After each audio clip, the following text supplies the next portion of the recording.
सो बहुत ही सत्कारयोग किसान वीरो, तुहाडा साडे यूट्यूब चैनल उत्तम खेती पंजाब दे विच स्वागत है। मैं डॉक्टर अमरीक सिंह, जिला सिखलाई अफसर गुरदासपुर।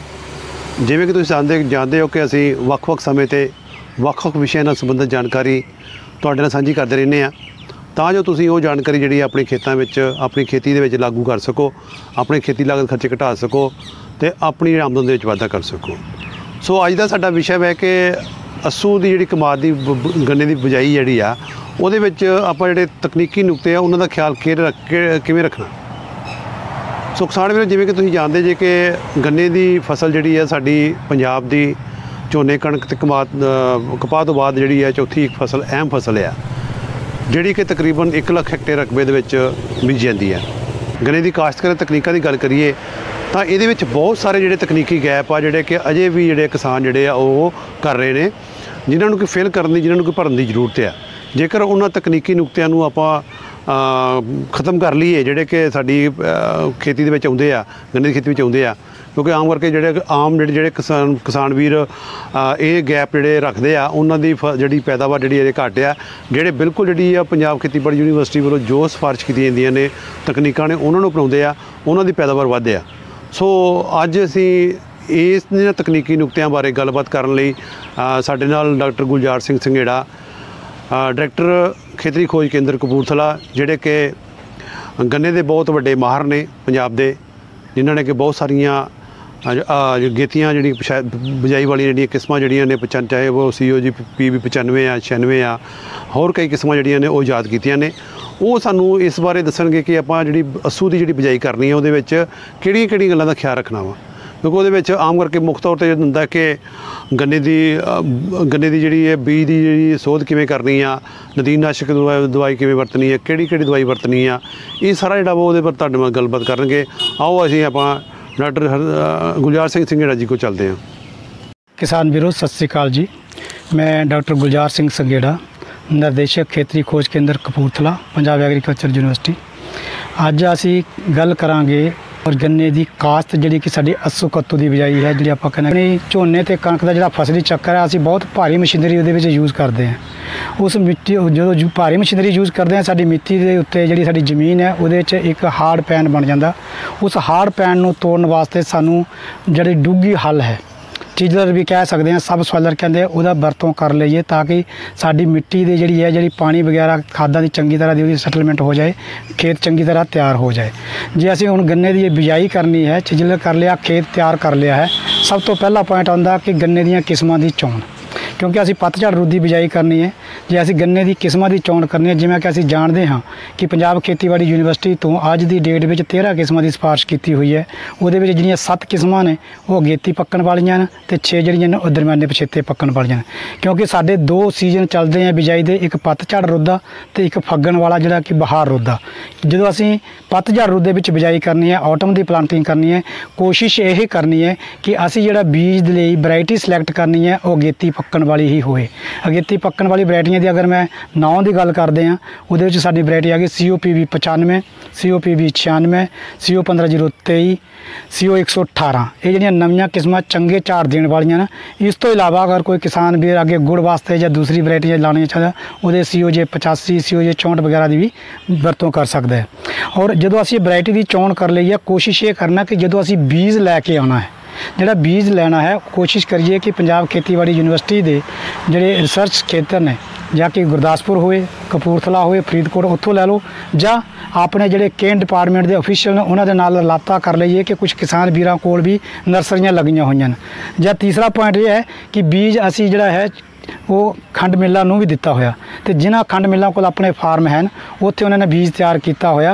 वो जो बीज लेना है वो नरोआ होना चाहिए, साफ सुथरा होना चाहिए और उहदी ही बिजाई करनी है। किसान वीरों, जदों भी असी गन्ने की बिजाई की गल करनी है, जिदा कि असी पहले डिस्कस किया है कि सिलैक्शन जी कि वैरायटी की चोण, जो असी सही वैरायटी की चोण कर लैंदे, उस तो बाद दूजा स्टैप आउंदा कि उस वैरायटी के बीज की चोण, बीज की सिलैक्शन, क्योंकि किसी भी फसल की बिजाई ले, चाहे वो गन्ना होए, कणक होए, झोना, किसी भी जोड़ा बीज है ਉਹਦਾ ਸਹੀ ਹੋਣਾ, ਨਰੋਆ ਹੋਣਾ ਔਰ ਉਹਦਾ ਸਹੀ ਢੰਗ ਦੀ ਬਿਜਾਈ ਹੋਣਾ ਇੱਕ ਬਹੁਤ ਵੱਡਾ ਸਟੈਪ ਹੈ ਸਾਡੀ ਖੇਤੀ ਦੇ ਵਿੱਚ। ਔਰ ਜੇ ਅਸੀਂ ਗੰਨੇ ਦੀ ਗੱਲ ਕਰਦੇ ਹਾਂ, ਜਿਵੇਂ ਕਿ ਅਸੀਂ ਜਾਣਦੇ ਹਾਂ ਕਿ ਗੰਨੇ ਦੀ ਜਿਹੜੀ ਫਸਲ ਹੈ ਉਹ 10 ਤੋਂ 12 ਮਹੀਨੇ ਖੇਤ ਵਿੱਚ ਰਹਿੰਦੀ ਹੈ। ਇਹਦੇ ਉੱਤੇ ਤਰ੍ਹਾਂ ਤਰ੍ਹਾਂ ਦੀਆਂ ਬਿਮਾਰੀਆਂ, ਤਰ੍ਹਾਂ ਤਰ੍ਹਾਂ ਦੇ ਕੀੜੇ ਮਕੌੜਿਆਂ ਦਾ ਹਮਲਾ ਹੁੰਦਾ ਰਹਿੰਦਾ ਹੈ। ਤਾਂ ਜਦੋਂ ਵੀ ਅਸੀਂ ਬੀਜ ਦੀ ਚੋਣ ਕਰਨੀ ਹੈ, ਬੀਜ ਦੀ ਸਿਲੈਕਸ਼ਨ ਕਰਨੀ ਹੈ, ਉਹਦੇ 'ਚ 2-4 ਨੁਕਤੇ ਹੈਗੇ ਆ, ਉਹ ਸਾਨੂੰ ਧਿਆਨ ਵਿੱਚ ਰੱਖਣ ਦੀ ਜ਼ਰੂਰਤ ਹੈ। ਨੰਬਰ 1, ਜਦੋਂ ਵੀ ਅਸੀਂ ਕਿਸੇ ਖੇਤ ਤੋਂ, ਕਿਸੇ ਜ਼ਿਮੀਂਦਾਰ ਤੋਂ, ਕਿਸੇ ਮਿਲ ਫਾਰਮ ਤੋਂ ਬੀਜ ਲੈਣਾ ਹੈ, ਅਸੀਂ ਕਦੇ ਵੀ ਮੋਢੀ ਫਸਲ ਦਾ ਬੀਜ ਨਹੀਂ ਲੈਣਾ ਹੈ। ਹਮੇਸ਼ਾ ਹੀ ਅਸੀਂ ਚੋਣ ਕਰਨਾ ਹੈ ਜੋ ਕਿ ਲਹਿਰਾ ਗੰਨਾ ਹੈ, ਬੀਜੜ ਗੰਨਾ ਹੈ, ਉਹਦੀ ਹੀ ਸਿਲੈਕਸ਼ਨ ਕਰਨੀ ਹੈ। ਸੈਕੰਡਲੀ, ਅਗਰ ਅਸੀਂ ਲਹਿਰਾ ਗੰਨਾ ਲੈਣਾ ਹੈ ਤਾਂ ਉਸ ਗੰਨੇ ਦੀ ਉਮਰ ਕਿੰਨੀ ਹੋਣੀ ਚਾਹੀਦੀ ਹੈ। ਇਹ ਨਹੀਂ ਕਿ ਅਸੀਂ 4 ਮਹੀਨੇ ਦਾ ਜਾਂ 5 ਮਹੀਨੇ 6 ਮਹੀਨੇ ਦਾ ਗੰਨਾ, ਉਹ ਗੰਨਾ ਅਸੀਂ ਬੀਜ ਵਾਸਤੇ ਸਿਲੈਕਟ ਨਹੀਂ ਕਰਨਾ। ਘੱਟੋ ਘੱਟ 8 ਤੋਂ 10 ਮਹੀਨੇ ਦਾ ਗੰਨੇ ਦੀ ਉਮਰ ਹੋਣੀ ਚਾਹੀਦੀ ਹੈ। ਉਹਦੀਆਂ ਮੱਟੀਆਂ ਬਣੀਆਂ ਹੋਣੀਆਂ ਚਾਹੀਦੀਆਂ ਨੇ, ਉਹਦੇ 'ਚ ਸਹੀ ਮਾਤਰਾ ਦੇ ਵਿੱਚ ਪਾਣੀ ਹੋਣਾ ਚਾਹੀਦਾ ਹੈ ਜਿਹੜਾ ਕਿ ਉਹਦੇ ਜਰਮੀਨੇਸ਼ਨ ਦੇ ਵਿੱਚ ਹੈਲਪ ਕਰਦਾ। ਉਹਦੀਆਂ ਜਿਹੜੀਆਂ ਅੱਖਾਂ ਨੇ, ਉਹ ਅੱਖਾਂ ਬਿਲਕੁਲ ਹੈਲਦੀ ਹੋਣੀਆਂ ਚਾਹੀਦੀਆਂ ਨੇ, ਅੱਖਾਂ ਦਾ ਡੈਮੇਜ ਨਹੀਂ ਹੋਇਆ ਹੋਣਾ ਚਾਹੀਦਾ। ਔਰ ਜਦੋਂ ਅਸੀਂ ਬੀਜ ਲਈ ਗੰਨਾ ਲੈਣਾ ਹੈ, ਉਹ ਬੀਜ ਜਦੋਂ ਲੈ ਕੇ ਆਉਂਦੇ ਹਾਂ, ਜਦੋਂ ਉਹ ਨਰੋਆ ਵੀ ਹੋਊਗਾ, ਜਦੋਂ ਉਹਨੂੰ ਅਸੀਂ ਬੀਜ ਦੇ ਤੌਰ ਤੇ ਵਰਤਣਾ ਹੈ, ਕੁਝ ਜ਼ਿਮੀਂਦਾਰ ਵੀਰ ਕੀ ਲੇਬਰ ਨੂੰ ਕਹਿ ਦਿੰਦੇ ਆ ਕਿ ਆਹ ਗੰਨਾ ਛਿੱਲ ਦਿਓ ਤੇ ਇਹ ਬੀਜ ਲਈ ਵਰਤਣਾ ਹੈ। ਉਹ ਜਿਹੜੀ ਸਾਡੀ ਲੇਬਰ ਹੈ, ਉਹ ਅਸੀਂ ਦਾਤੀ ਦੇ ਨਾਲ ਜਾਂ ਕਿਸੇ ਦੰਦਲ ਦੇ ਨਾਲ ਉਹਨੂੰ ਛਿੱਲ ਦਿੰਦੇ ਹਾਂ। ਜਦੋਂ ਅਸੀਂ ਕਿਸੇ ਦਾਤੀ ਦੇ ਨਾਲ ਉਸ ਖੋਰੀ ਨੂੰ ਲਾਉਂਦੇ ਹਾਂ ਤੇ ਉੱਥੇ ਅੱਖਾਂ ਡੈਮੇਜ ਹੋ ਜਾਂਦੀਆਂ। ਉੱਥੇ ਅਸੀਂ ਬਿਜਾਈ ਨਹੀਂ ਕਰ ਰਹੇ, ਅਸੀਂ ਖੇਤ ਦੇ ਵਿੱਚ ਗੰਨਾ ਸੁੱਟ ਰਹੇ ਹਾਂ। ਤੇ ਜਦੋਂ ਵੀ ਅਸੀਂ ਉਹ ਗੰਨੇ ਦਾ ਬੀਜ ਲੈਣਾ, ਉਹਦੀ ਜਿਹੜੀ ਖੋਰੀ ਲਾਉਣੀ ਹੈ, ਉਹਦੇ ਜਿਹੜੇ ਪੱਤੇ ਲਾਉਣੇ ਹੈ, ਉਹ ਜਿਹੜੇ ਪੱਤੇ ਹੈ ਉਹ ਅਸੀਂ ਹੱਥ ਨਾਲ ਲਾਉਣੇ ਹੈ, ਬੜੇ ਧਿਆਨ ਨਾਲ ਲਾਉਣੇ, ਤਾਂ ਕਿ ਉਹਦੇ ਕੋਈ ਵੀ ਅੱਖ ਜਿਹੜੀ ਹੈ ਉਹ ਖਰਾਬ ਨਾ ਹੋਵੇ। ਜਦੋਂ ਅਸੀਂ ਉਹ ਖੋਰੀ ਲਾ ਲਈ ਹੈ, ਉਸ ਤੋਂ ਬਾਅਦ ਅਸੀਂ ਉਹਦੇ ਪੀਸ ਬਣਾਉਣੇ ਹੈ, ਚਾਹੇ 3 ਅੱਖਾਂ ਵਾਲੇ ਬਣਾ ਲਓ, ਚਾਹੇ 2 ਅੱਖਾਂ ਵਾਲੇ ਬਣਾ ਲਓ। ਜੇ ਪਨੀਰੀ ਲਾਉਣੀ ਹੈ ਤੇ ਸਿੰਗਲ ਵੱਡ ਵਾਲੇ ਬਣਾ ਲਓ।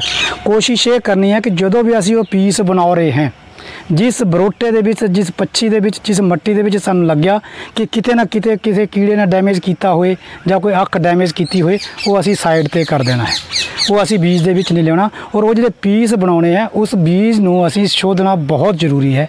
ਚਾਹੇ ਉਹ ਵੀ ਸਾਡੇ ਕੋਲ, ਕਿਉਂ ਗੰਨੇ ਦੀਆਂ ਜਿਹੜੀਆਂ ਬਿਮਾਰੀਆਂ 4-5 ਮੇਨ ਬਿਮਾਰੀਆਂ ਨੇ, ਚਾਹੇ ਰੱਤਾ ਰੋਗ ਹੋ ਜਾਏ, ਸੋਕੜਾ ਹੋ ਜਾਏ, ਸਮੱਟ ਹੋ ਜਾਏ, ਪੋਕਾ ਹੋ ਜਾਏ, ਇਹਨਾਂ ਦੀ ਜਿਹੜੀ ਇਨਫੈਕਸ਼ਨ ਹੈ ਉਹ ਬੀਜ ਦੇ ਅੰਦਰ ਗੰਨੇ ਦੇ ਹੁੰਦੀ ਹੈ। ਤੇ ਬੀਜ ਨੂੰ ਅਸੀਂ ਹਮੇਸ਼ਾ ਸ਼ੋਧਣ ਲਈ ਸਾਡੇ ਕੋਲ ਜੋ ਵੀ ਉੱਲੀ ਨਾਸ਼ਕ ਹੋ, ਚਾਹੇ ਬੇਬਿਸਟਨ ਹੋਏ, ਚਾਹੇ ਬਲਾਈਟੌਕਸ ਹੋਏ, ਚਾਹੇ ਐਮਿਸਟਾਰ ਟੌਪ ਹੋਏ, ਉਹਦਾ 1 ml ਪਰ ਲੀਟਰ ਦੇ ਹਿਸਾਬ ਨਾਲ ਸੋਲੂਸ਼ਨ ਬਣਾ ਕੇ ਉਹਦੇ ਵਿੱਚ ਆਪਾਂ ਡਿਪ ਕਰਕੇ ਉਸ ਬੀਜ ਨੂੰ ਲੈ ਕੇ ਜਾਣਾ ਹੈ। ਜੇ ਅਸੀਂ ਇਸ ਤਰ੍ਹਾਂ ਕਰਦੇ ਹਾਂ ਤਾਂ ਸਾਡੀ ਜਿਹੜੀ ਬੀਜ ਜੀਵਨ ਦੀ ਸ਼ਕਤੀ ਹੈ ਸਾਡੇ ਬੀਜ ਦੀ, ਉਹ ਬਹੁਤ ਅੱਛੀ ਹੋ ਜਾਂਦੀ ਹੈ। 90 ਤੋਂ 100% ਤੱਕ ਵੀ ਜਰਮੀਨੇਸ਼ਨ ਕਈ ਵਾਰ ਆ ਜਾਂਦੀ ਹੈ। ਤਾਂ ਜਿੰਨੀ ਸਾਡੀ ਜਰਮੀਨੇਸ਼ਨ ਚੰਗੀ ਹੋ ਗਈ, ਇਟ ਮੀਨਸ ਕਿ ਅਸੀਂ ਸਾਡਾ ਜਿਹੜਾ ਪਹਿਲਾ ਸਟੈਪ ਹੈ ਉਹ ਪੂਰਾ ਹੋ ਗਿਆ। ਉਸ ਤੋਂ ਬਾਅਦ ਸਾਲ ਭਰ ਫਸਲ ਨੂੰ ਸੰਭਾਲਣਾ ਸਾਡੇ ਲਈ ਸੌਖਾ ਹੋ ਜਾਂਦਾ। ਤੇ ਜਦ ਢੰਗ ਦੀ ਗੱਲ ਕਰਦੇ ਹਾਂ ਤਾਂ ਕੋਸ਼ਿਸ਼ ਇਹ ਕਰੀਏ ਕਿ ਜਿਹੜਾ ਸਾਡਾ ਰਿਵਾਇਤੀ ਢੰਗ, ਜਿਹੜੀ ਕਿ ਲਾਈਨਾਂ ਤੋਂ ਲਾਈਨਾਂ ਦੀ ਦੂਰੀ 2 ਫੁੱਟ, 2.5 ਫੁੱਟ, 3 ਫੁੱਟ ਵਾਲੀ ਹੈ, ਉਹਦੇ ਤੋਂ ਗਰੇਜ਼ ਕਰੀਏ। ਚੌੜੀ ਵਿਧੀ, 2 ਕਤਾਰੀ ਵਿਧੀ ਦੇ ਨਾਲ ਬਿਜਾਈ ਕਰੀਏ। ਔਰ ਅਸੀਂ ਜਦੋਂ ਟ੍ਰੈਡੀਸ਼ਨਲ ਤਰੀਕੇ ਦੇ ਨਾਲ ਬਿਜਾਈ ਕਰਦੇ ਹਾਂ, ਜਿੱਦਾਂ ਕਿ 3 ਅੱਖਾਂ ਵਾਲੀ, 2 ਅੱਖਾਂ ਵਾਲੀ, 1 ਅੱਖ ਵਾਲੀ, ਜਦੋਂ ਅਸੀਂ ਉਹਦੀ ਬਿਜਾਈ ਕਰਦੇ ਹਾਂ, ਕੋਸ਼ਿਸ਼ ਕਰੀਏ ਕਿ 2 ਕਤਾਰੀ ਵਿਧੀ ਦੇ ਨਾਲ, ਜਿਹੜਾ ਕਿ ਆਪਾਂ ਟ੍ਰੈਂਚ ਵਿਧੀ ਦੇ ਨਾਲ ਉਹਨੂੰ ਲਾਈਏ। ਉਹਦੇ ਵਿੱਚ ਕਿ ਸਾਡਾ ਬੀਜ ਘੱਟ ਲੱਗੂਗਾ ਔਰ ਉਹਦੇ ਵਿੱਚ ਜਿਹੜੀ ਜੰਮਣ ਸ਼ਕਤੀ ਚੰਗੀ ਆਊਗੀ ਔਰ ਸਾਡੀ ਫਸਲ ਭਰਪੂਰ ਹੋਊਗੀ। ਕਿਸਾਨ ਵੀਰੋ, ਇਹ ਹੋ ਗਈ ਗੱਲ ਜੇ ਅਸੀਂ ਰਿਵਾਇਤੀ ਢੰਗ ਦੇ ਨਾਲ ਬਿਜਾਈ ਕਰਦੇ ਹਾਂ, ਕਿਉਂਕਿ ਸਾਡੀ ਗੰਨੇ ਦੀ ਫਸਲ ਦੇ ਵਿੱਚ ਜਿਹੜੀ ਬੀਜ ਦੀ ਔਸਤ ਸਾਨੂੰ ਕਾਸਟ ਪੈਂਦੀ ਹੈ, ਉਹ 12 ਤੋਂ 15 ਹਜ਼ਾਰ ਦੀ ਪੈਂਦੀ ਹੈ, ਕਿਉਂਕਿ 30 ਤੋਂ 35 ਕੁਇੰਟਲ ਬੀਜ ਸਾਡਾ ਰਿਵਾਇਤੀ ਢੰਗ ਨਾਲ ਪੈਂਦਾ। ਜੇ ਅਸੀਂ ਇਹਨੂੰ ਥੋੜ੍ਹਾ ਜਿਹਾ ਬਦਲ ਦਈਏ, ਬਦਲ ਕਹਿਣ ਦਾ ਮਤਲਬ ਹੈ ਕਿ ਅਗਰ ਅਸੀਂ ਇਸ ਬੀਜ ਨੂੰ ਪਨੀਰੀ ਤਿਆਰ ਕਰਕੇ ਅਗਰ ਉਹਦੀ ਆਪਾਂ ਟਰਾਂਸਪਲਾਂਟਿੰਗ ਕਰਦੇ ਹਾਂ ਤਾਂ ਸਾਡਾ ਜਿਹੜਾ ਬੀਜ ਹੈ 5 ਤੋਂ 6 ਕੁਇੰਟਲ ਨਾਲ ਹੀ ਇੱਕ ਖੇਤ ਦਾ ਬੀਜ ਬਣ ਜਾਂਦਾ। ਇਹਦੇ ਲਈ ਮੈਂ ਤੁਹਾਨੂੰ ਇਹ ਦੱਸਣਾ ਚਾਹੂੰਗਾ ਕਿ ਉਹਦੇ ਲਈ ਜਿਹੜੀ ਕਿ ਸਾਡੀ 1 ਅੱਖ ਵਾਲੀ ਵਿਧੀ ਹੈ, ਅਸੀਂ ਜਦੋਂ ਪਨੀਰੀ ਤਿਆਰ ਕਰਨੀ ਹੈ, ਸਾਡੇ ਕੋਲ ਕੋਕੋਪੀਟ ਦੇ ਵਿੱਚ ਕਰ ਲਓ, ਉਹਦੇ 'ਚ ਸਾਨੂੰ ਟਰੇ ਅਵੇਲੇਬਲ ਹੈਗੀਆਂ ਨੇ, ਮਿਲਜ਼ ਉਹਦੇ ਲਈ ਟਰੇ ਵਗੈਰਾ ਦੇ ਰਹੀਆਂ ਹਨ। ਤੇ ਅਸੀਂ ਕੀ ਹੈ ਕਿ ਉਹ ਬੀਜ ਲੈ ਕੇ ਸਿੰਗਲ ਅੱਖ ਵੱਡ ਕਟਰ ਦੇ ਨਾਲ ਉਹ ਪਨੀਰੀ ਤਿਆਰ ਕਰ ਲਈਏ। ਔਰ ਜਦੋਂ ਇਹ ਪਨੀਰੀ ਸਾਡੀ ਜੰਮ ਕੇ ਆਉਂਦੀ ਹੈ, ਅੱਖ ਸਾਡੀ ਨਿਕਲ ਕੇ ਬਾਹਰ ਆਉਂਦੀ ਹੈ, ਉਹਦੇ ਅਸੀਂ ਹਲਕਾ ਜਿਹਾ ਚਾਹੇ ਉਹਦੇ ਯੂਰੀਆ ਦੀ ਸਪਰੇਅ ਕਰ ਦਈਏ, ਕਿਸੇ ਵੀ ਅਸੀਂ ਕੀਟਨਾਸ਼ਕ ਦੀ ਹਲਕੀ ਸਪਰੇਅ ਕਰ ਦਈਏ। ਜਦੋਂ ਇਹ ਪਨੀਰੀ ਸਾਡੀ ਜਿਹੜੀ ਹੈ ਉਹ ਪਨੀਰੀ ਲਗਭਗ 35 ਕੁ ਦਿਨ ਦੀ ਹੋ ਜਾਂਦੀ ਹੈ, ਉਹ ਸਾਨੂੰ ਖੇਤ ਦੇ ਲਾਉਣ ਦੇ ਤਿਆਰ ਹੋ ਜਾਂਦੀ ਹੈ। ਜਦੋਂ ਅਸੀਂ ਉਹ ਲਾਉਣੀ ਹੈ, ਉੱਥੇ ਇਹ ਧਿਆਨ ਰੱਖਣਾ ਹੈ ਕਿ ਲਾਈਨਾਂ ਤੋਂ ਲਾਈਨਾਂ ਦੀ ਦੂਰੀ कोशिश करिए कि वो भी असी चौड़ी विधि के नाल 4 फुट से जाइए और बूटे तो बूटे की जी दूरी है 1.5 फुट से 2 फुट तक लगा के जाइए, ताकि वो साढ़े प्लांट पापूलेशन जी पूरे खेत की बन जाती है। और साढ़े जिन्ने क बूटे सानू 1 किले के चाहिए होंगे हैं वो बूटे बन जाते हैं। और क्योंकि ये फटारा चंगा आ जाता। अगर ये सब तो खास बात यह हो जाती है कि जिन्ने भी बूटे बूझे के गन्ने बनते हैं वो सारे के सारे गन्ने इक्को ਜਿਹੇ होंगे हैं, यूनीफॉर्म होंगे हैं। अगर कोशिश करिए अगर तो 6 तो 7 गन्ने बनते हैं, वो 6 गन्ने हर गन्ना जोड़ा है, क्योंकि असी उन्होंने पूरी स्पेसिंग दी हुई है, लाइन टू लाइन भी स्पेसिंग मेनटेन हैगी है और प्लांट टू प्लांट भी स्पेसिंग मेनटेन हैगी है। वो तो 6 तो 7 गन्ने और एक गन्ना अगर 2 किलो का भी बन जाता और उस हिसाब नाल साडा घट्टो घट्ट जो 600 क्विंटल झाड़ आराम नाल आ सकता है। तो असी यही कोशिश करनी है कि जो वध तो वध कोशिश करिए कि अस्सू कत्तू की बिजाई करिए, वो सानू 2 बेनिफिट मिल जाते हैं।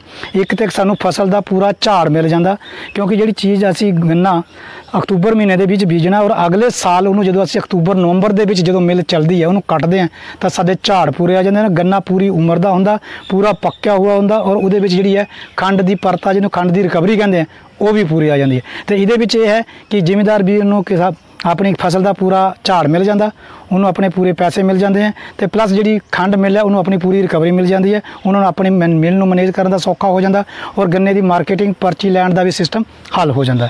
तो एक ये नाल ही होर जुड़ा हुआ एक आसपैक्ट है जोड़ा कि अस्सू कत्तू के असी अक्सर कोशिश करते हैं जो असी बिजाई कर रहे होंगे तो साढ़े खेतों के नदीन आते हैं। तो नदीना वास्ते साढ़े 2 कैमिकल्स 2 तरह के कैमिकल असी बरतते हैं, रसायन बरतते हैं।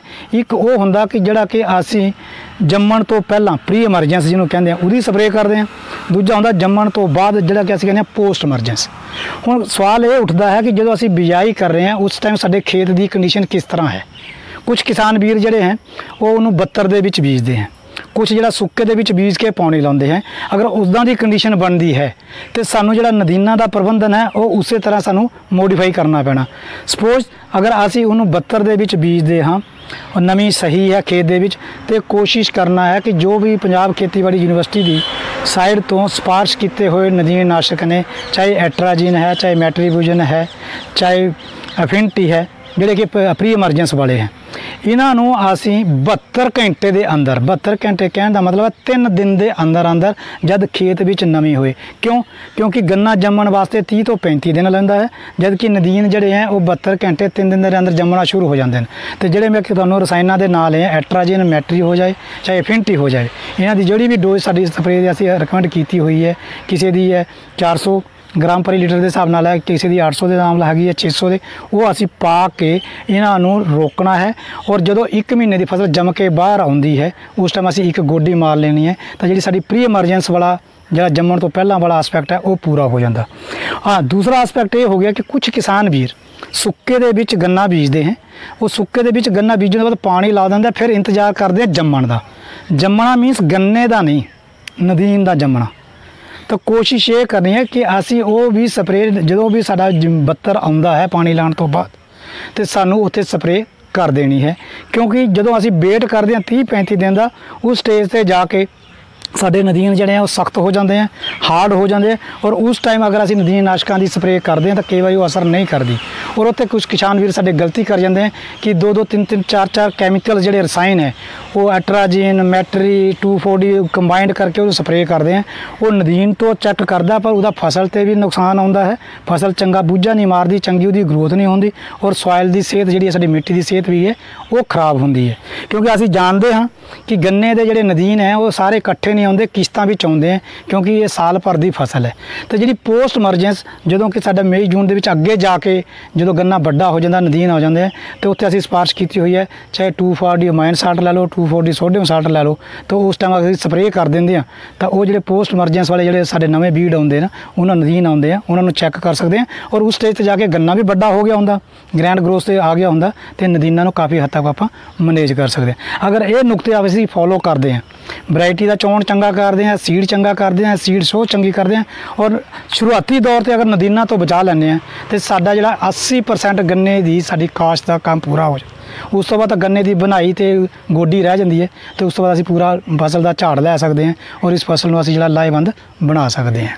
सत श्री अकाल।